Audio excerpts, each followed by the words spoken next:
Let me start off by saying that every single time I think an episode outdoes itself, it does it even better. And episode 8 of season 3, this episode right now that I'm reviewing, titled Sis Probe of Only Murders in the Building, is written so phenomenally well that I didn't expect, especially the first, I want to say, 10 minutes. Now, there are going to be spoilers in this review. If you haven't seen this third season at all or this episode, then stop right now and check it out and then come back to this review. But Sis Probe is a meaning in a musical theater opera Broadway where it means seated rehearsal in German, where the singers sing with the orchestra and try and get a flow going before opening night. Now, the episode starts off with Loretta. We see a history and she's telling her story of what happened. She loved Broadway, then she got pregnant. She had to give up her child and to make it out, to Broadway and make it big. Well, it's revealed that in flashbacks that Dickie, yes, Dickie, is Loretta's biological son. What mind blown. She gave up for adoption and in order to pursue her acting career, but had always followed his path because of Ben Gilroy. And she decided to tell him that on opening night through a letter, but during SISPRO, but that didn't happen. Detective Williams then makes a comeback and has to interrogate every single person because the killer is someone in the cast, because the original killer that was supposed to be behind bars didn't do it. Well, the trio of Charles, Oliver, and Mabel make amends, and they kind of work together again.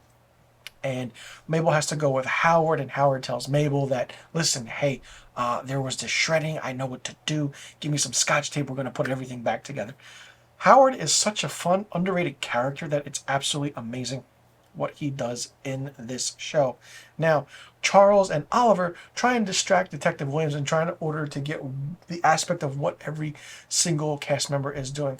Well, it works, and kind of in a way where they do everything and they kind of plant the GoPro in Charles's dressing room while Detective Williams is interrogating the cast. And then, Charles has to do his Petter song. And he does it, and we see Detective Williams sitting because she loves Broadway.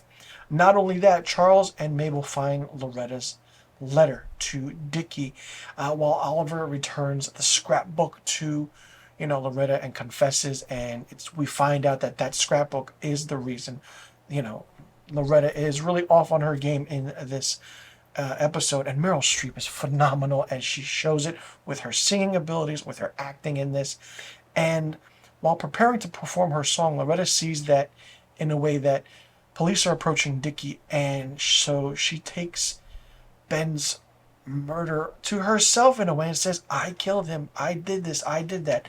They arrest her, and as she's being let out in the theaters, Oliver suffers a heart attack and collapses. And that's the end of this episode. Absolutely mind blowing for being a 40-minute episode. It's insane how the writers really, really do everything so well, especially following protocol of writing and knowing what to do, how to use it with comedy, drama, emotion aspect. Oliver confessing his love to Loretta, and it's just the chemistry between Martin Short and Meryl Streep that's really, really good in this show. And I didn't know what Sis Probe was because I am not a fan of musicals or Broadway, but it was really interesting to see how everything is done in this one setting. And season 3 is really, really good. 2 episodes left as of this review that I'm doing, and it's going to be interesting to see what's going to happen. Did Loretta really kill Ben? I don't think she did. I don't think Dickie did it either, but who is the real killer? Why did they do it? Hopefully it's not one of those endings where the writers didn't know what to do and it's just that one person. Hopefully there's a motive behind it, there's a reasoning behind it, and seeing Loretta's history and why she's here and her flashbacks and story, absolutely amazing. And I can see why they cast Meryl Streep in this role. Like I said, she's amazing, phenomenal, and just great at what she does. This was a fun episode, and I'm curious to see what's going to happen next. A lot of questions that still need to be answered, and what will Oliver do now after suffering his second heart attack? Let me know in the comment section below what you thought about Season 3, Episode 8 of Only Murders in the Building, titled Sitzprobe. Did you like it? Did you not like it? What did you think of it? What did you think about the aspect of the story, Loretta's backstory, finding out Dickie and how, they're related? Who do you think is the killer? Do you think, what's going to happen as the story progresses? And who do you really think killed Ben, and why? Let me know in the comment section below about all the questions I just asked. And be sure you click that subscribe button and hit that notification bell for new review videos of Only Murders in the Building. I'll see you all in the next review video. And be sure you tune in next week for my Season 3, Episode 9 review of Only Murders in the Building.